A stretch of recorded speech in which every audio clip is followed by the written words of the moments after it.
40 jours de jeûne inspiré sous le thème « Bâtir ma maison par la prière ». Jour 10. Soumettez votre féminité à Dieu. Femme d'impact, volume 1. Offrez à Dieu vos membres comme des instruments de justice. Romains 6, 13. Une femme qui n'est pas soumise à Dieu ne saurait être soumise à son mari. La soumission n'est pas naturelle. Elle n'est pas innée. Elle est acquise. Le Saint-Esprit seul peut donner la capacité d'être soumise. Femmes, soyons remplies du Saint-Esprit pour devenir de véritables filles de Sarah qui était soumise à son mari Abraham au point de l'appeler Seigneur. La soumission n'est pas la chose la mieux partagée dans un monde où chacun travaille pour occuper les premières places. Notre culture et notre tradition n'enseignent pas la soumission. La soumission est un vocable qui fait peur parce que personne ne veut perdre. Pourtant, le secret de la soumission avec Dieu, c'est le gain par la perte. C'est le qui perd gagne. Dans le même ordre d'idées, Luc 9, 23 à 24 affirme « Si quelqu'un veut venir après moi, qu'il renonce à lui-même, qu'il se charge chaque jour de sa croix et qu'il me suive. Car celui qui voudra sauver sa vie la perdra, mais celui qui la perdra à cause de moi la sauvera. » La soumission est donc au centre de l'adoration. La soumission est donc au centre de l'adoration. Nous nous soumettons à Dieu par amour, ou mieux, en réponse à son amour, parce qu'il nous a aimés le premier, selon 1 Jean 4, 9 à 10.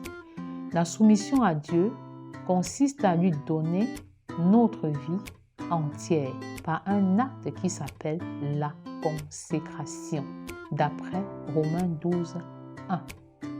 Je vous exhorte donc, frères, par les compassions de Dieu, à offrir vos corps comme un sacrifice vivant, saint, agréable à Dieu, ce qui sera de votre part un culte raisonnable.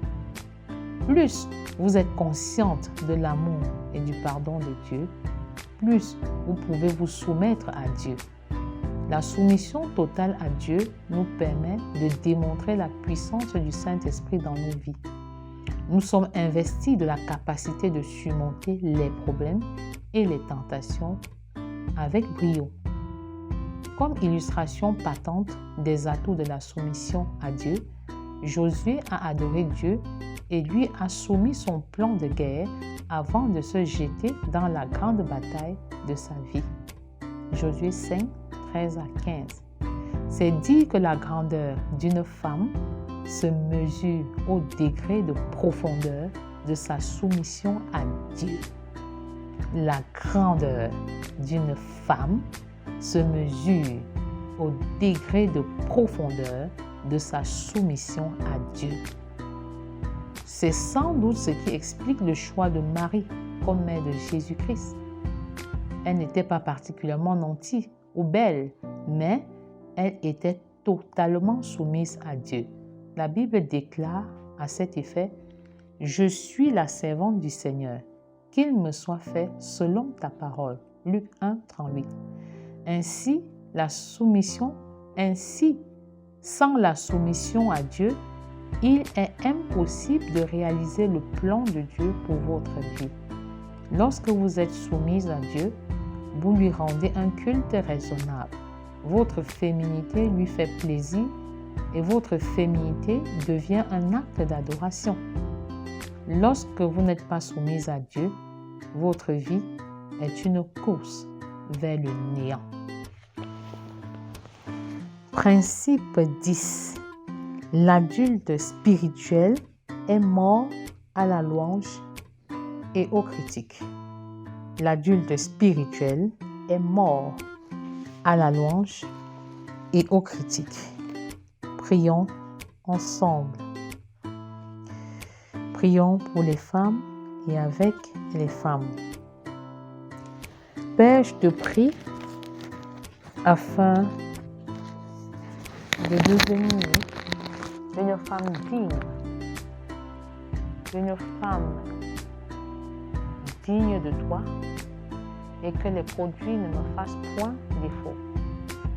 Parce qu'il est écrit que le cœur de mon mari a confiance en moi et que les produits ne me feront point défaut. D'après le texte de Proverbe 31, verset 11, personnalisé. Père, je te dis merci parce que le cœur de mon mari a confiance en moi et continuera d'avoir confiance en moi. Mon mari a confiance en moi. Il sait que ce que je lui dis est vrai. Il trouve en moi une femme honnête, une femme vraie et une femme sincère. Et je déclare que rien ne changera cela. Merci Seigneur, parce que c'est le partage de mes sœurs. Et je prie pour celles qui ne sont pas encore à ce niveau, afin qu'elles y accèdent et qu'elles aillent même au-delà. Notre désir n'est pas seulement d'atteindre ce niveau de confiance, mais d'y demeurer et d'aller de gloire en gloire, de victoire en victoire et de grâce en grâce, en comptant sur toi, Père. Donc je prie véritablement que le Seigneur suscite des femmes qui sont parfaitement honnêtes, des femmes qui n'ont pas tendance à soutirer l'argent dans le pantalon de leur mari, des femmes qui n'ont pas tendance à soutirer un peu d'argent de la ration alimentaire pour faire des choses sordides et qui ne sont pas vraiment destinées au bien-être de la famille ou du foyer. Père, une nouvelle génération de femmes se lève, une nouvelle génération de femmes vertueuses, une nouvelle génération de femmes différentes. Est-ce que pendant que tu pries, tu peux soupirer d'appartenir à cette nouvelle génération de femmes que le Seigneur élève, que le Seigneur distingue? Les voilà, Seigneur, ces femmes qui vivent pour toi et en toi et par toi, ces femmes qui vivent pour la cause de l'évangile et du disciple-là, ces femmes qui vivent pour défendre la cause de l'Éternel. Merci Seigneur, qui défendent la cause du foyer, qui vivent pour le bien-être du foyer et qui ont refusé de voir le mari comme un escalier pour assouvir leurs besoins personnels, pour assurer leur convenance personnelle. Non. Ces femmes altruistes, ces femmes qui regardent à toi, ces femmes qui comptent sur toi. Et c'est pourquoi les produits ne leur font point défaut. Quels sont les produits qui te font défaut en ce moment?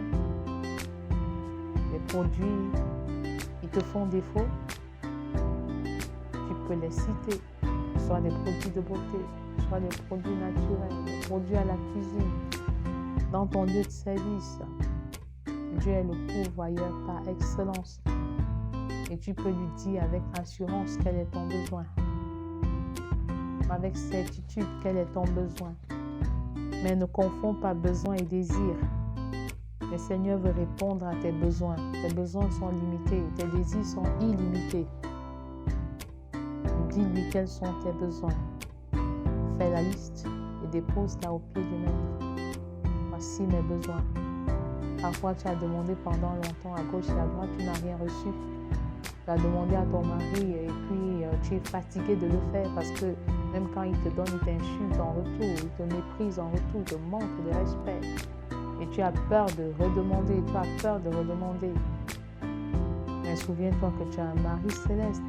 Demande d'abord au mari céleste. Et il peut passer par le mari terrestre pour t'en donner. C'est encore possible. Pour quiconque prie à genoux et pour quiconque frappe, c'est encore possible de repartir sur de bonnes bases. Prions pour le mari. Prions pour nos époux.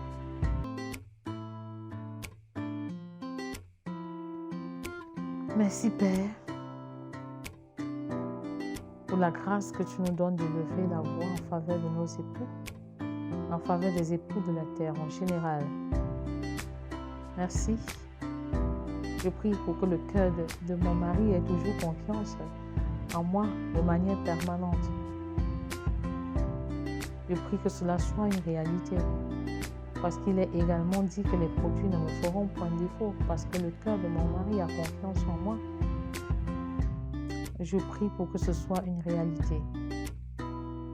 que pendant que je travaille à me parer spirituellement, à rechercher premièrement le royaume et la justice de Dieu, que mon mari ait totalement confiance en moi, qu'il soit sensible au bien que je fais, à l'investissement que je fais, pour le bien-être de la famille, pour le bien-être du foyer. Père, je prie pour les femmes qui font beaucoup d'efforts et qui sont rejetées par leur mari. Je te prie pour les femmes qui essayent de payer le prix à genoux, qui font feu de tout bois, qui se battent, corps, âme et esprit, jour comme de nuit, jour comme de nuit, mais qui n'ont toujours pas la confiance de leur mari. Elles sont au bord du désespoir, elles veulent jeter l'éponge. Je te dis non, ce n'est pas le moment. Tant que le Seigneur est vivant, il y a de l'espoir, il y a de l'espérance. N'abandonne pas. Ne te décourage pas. Persévère en comptant sur l'Éternel, pas sur un individu, pas sur un homme, parce que tu te décourageras et tu abandonneras très vite. Mais lève les yeux et regarde à l'Éternel qui combat en ta faveur. Garde le silence. Père, brille de nos langues. Brille de nos langues. Donne-nous de dire uniquement ce qui permet de bâtir. Donne-nous de prononcer les paroles qui construisent uniquement. Que nos bouches soient remplies de paroles de bénédiction. Et pendant que je parle, tu te dis, j'ai du mal à brider ma langue, j'ai du mal à tenir ma langue. Mais crie à l'Éternel, crie à l'Éternel, crie à l'Éternel. Le Seigneur voit le pas que tu fais, il voit des efforts, comment tu fais un pas, un autre pas et après tu tombes. Mais lui-même, il te relève. Lui-même, il te relève, il te permet d'avancer. On ne te condamne pas. Parce qu'il n'y a point de condamnation pour ceux qui sont en Christ Jésus. Arrête de te culpabiliser, arrête de te condamner. Et quelles que soient tes erreurs, que ton passé ne soit pas ta prison, libère-toi de tout passé qui te condamne. Je vois une maman qui dit, mais j'ai même avorté, est-ce que Christ est encore capable de me pardonner? Oui, il te pardonne. Et il te donne la possibilité de repartir sur de nouvelles bases. Et une autre qui dit, j'ai trompé mon mari, est-ce que Dieu est encore prêt à me pardonner? Oui, il te pardonne. Il t'a même déjà pardonné. Et il veut que tu repartes sur de nouvelles bases. Va et ne pêche point. Va et ne pêche plus. C'est la déclaration de l'Éternel. Il y a une autre femme qui dit que mais notre premier fils n'a pas pour père mon mari. Que dois-je faire? Notre dernière fille n'a pas pour père mon mari. Oh, je suis brisée. Le Seigneur te pardonne.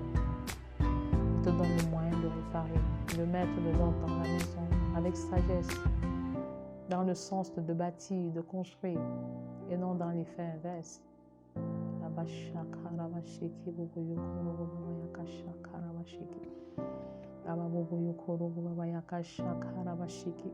Père, tu penses les blessures, tu penses les blessures, tu penses les blessures, tu penses les blessures, au nom puissant de Jésus. Prions pour le couple. Père, je te prie pour que tu me donnes la force de toujours faire du bien à mon mari chaque jour, indépendamment de ce qu'il est, de ce qu'il a et même de ce qu'il fait. Je veux faire du bien et je veux même toujours surmonter le mal par le bien. Je veux atteindre ce niveau de consécration. Je veux agir comme Christ a agi à l'endroit de ses bourreaux, de ses ennemis et même des soldats qui pouvaient le flageller, l'insulter. Je voudrais développer la capacité de pardonner et de me libérer totalement. De me libérer totalement, Père. Tu me visites en ce moment, tu visites chacune des femmes, tu nous visites individuellement, tu libères nos cœurs de toutes sortes de querelles, de toutes sortes de fardeaux, de toutes sortes d'animosité, de toutes sortes de rancœur, de rancune, de colère, d'irritation. Au nom puissant de Jésus, ôte cela maintenant, tout ce qui relève de notre chair. Ôtez maintenant, nous refusons d'agir dans le règne de la chair et nous nous engageons à agir dans le règne de l'esprit. Père, je refuse tout ce qui relève de la chair. Et je m'engage à agir dans le monde de l'esprit, le monde du spirituel, le monde du surnaturel. Et je me dissocie de toutes les pensées, de toute forme de péché qui ne t'honore pas, qui ne te glorifie pas, de toutes sortes de projets qui n'est pas de toi au nom de Jésus. Et je confesse, Seigneur, que tu fécondes de ma vie, tu fécondes de mes projets, tu fécondes de mon ministère, tu fécondes de ma famille, tu fécondes de mon foyer.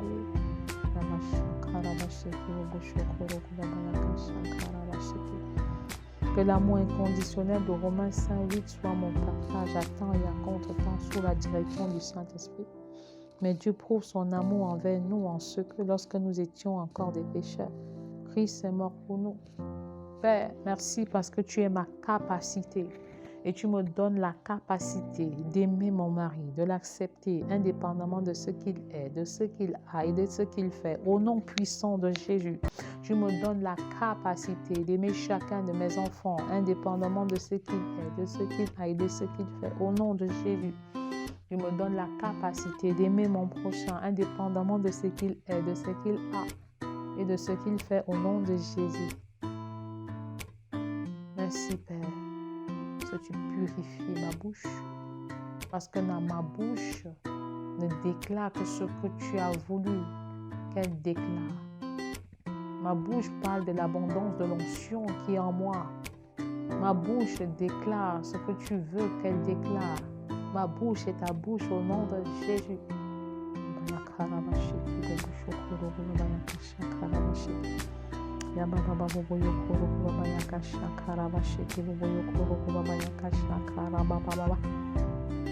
Prions pour les enfants. Prions pour nos enfants. Père, je prie afin que mes enfants chantent tes louanges et réussissent à opérer le bon choix du conjoint ou de la conjointe autant convenable, et que chacun d'entre eux soit positivement influencé par ma vie en tant que mère. Parce que être mère, c'est communiquer la vie de Jésus. Père, à travers ma vie, je voudrais voir ta vie, que ceux qui me rencontrent t'ont rencontré, que je sois une véritable ambassadrice de Christ dans la vie de chacun de mes enfants, Seigneur. Je voudrais qu'ils me citent ton exemple, pas pour un quelconque mérite, mais parce que je suis soumise à Jésus, parce que je suis dépendante à la direction du Saint-Esprit. Père, en tant que mère, je voudrais influencer positivement mes enfants, je voudrais inscrire dans leur vie des valeurs célestes, des principes bibliques, des principes célestes. Qu'ils se souviennent qu'ils ont une mère qui a eu un impact positif sur eux, Seigneur, dans chaque dimension de leur vie, dans la dimension physique, leur façon de prendre soin de leur corps, leur dimension émotionnelle, comment les aider à être des adultes spirituellement mûrs, émotionnellement mûrs et équilibrés, que j'influence leur dimension sociale, Seigneur, leur rapport avec les autres positivement, que j'influence également leur spirituel et qu'ils apprennent à évangéliser, à chercher les choses célestes, à marcher comme tu as voulu qu'ils marchent, Seigneur, accomplir leur destinée, leur plan et leur mission au nom puissant de Jésus. Que j'influence leur dimension mentale positivement, Seigneur, dans une communion parfaite avec toi, leur orientation scolaire, académique et professionnelle. Qu'ils développent la triple excellence au nom puissant de Jésus. L'excellence spirituelle, l'excellence familiale, l'excellence académique, professionnelle et ministérielle par la puissance du Très-Haut. Oui, il est écrit dans Proverbe 31:28, ses fils se lèvent et la disent heureuse. Ton mari se lève et lui donne des louanges. Père, que mes fils soient capables de reconnaître, Seigneur, le prix que je paye pour leur éducation, pour leur formation, pour leur équipement, pour leur suivi. Que mon mari soit également capable de voir, de dire et de proclamer l'investissement, les efforts que je fournis pour l'équilibre du couple, du foyer et de toute la famille, au nom puissant de Jésus. Prions à présent pour les familles. Père, je te prie contre toute déviation sexuelle au sein de ma famille et des familles du monde entier. Je marche sur l'inceste, la pédophilie, la zoophilie, l'homosexualité, le lesbianisme, etc. Selon qu'il est écrit dans Romains 1, verset 27. Et de même, les hommes abandonnant l'usage naturel de la femme, se sont enflammés dans leurs désirs les uns ou les autres, commettant homme avec homme des choses infâmes et recevant en eux-mêmes le salaire que méritait leur égarement. Père, je te consacre le sexe de chacun de mes enfants et des membres de ma famille. Le diable utilise cette voie, Seigneur, pour les détourner. Et je refuse, Seigneur, parce que ils t'appartiennent. Ils t'appartiennent tous. Je m'oppose à de telles entreprises qui sont contre nature. Je déclare que l'impureté, l'impudicité ne sera pas citée dans ma famille, dans ma génération, dans la génération de mes enfants, des enfants de mes enfants, au nom puissant de Jésus. Je proclame qu'ils vivent dans la pureté, dans la chasteté, dans l'abstinence sexuelle, dans le célibat. Je déclare qu'ils font d'excellents choix de conjoints autant convenables et qu'ils sont de véritables couples d'impact qui honorent le Seigneur dans le but de bâtir des familles d'impact, d'influencer des nations d'impact pour la transformation de toute la société. Au nom puissant de Jésus. Amen.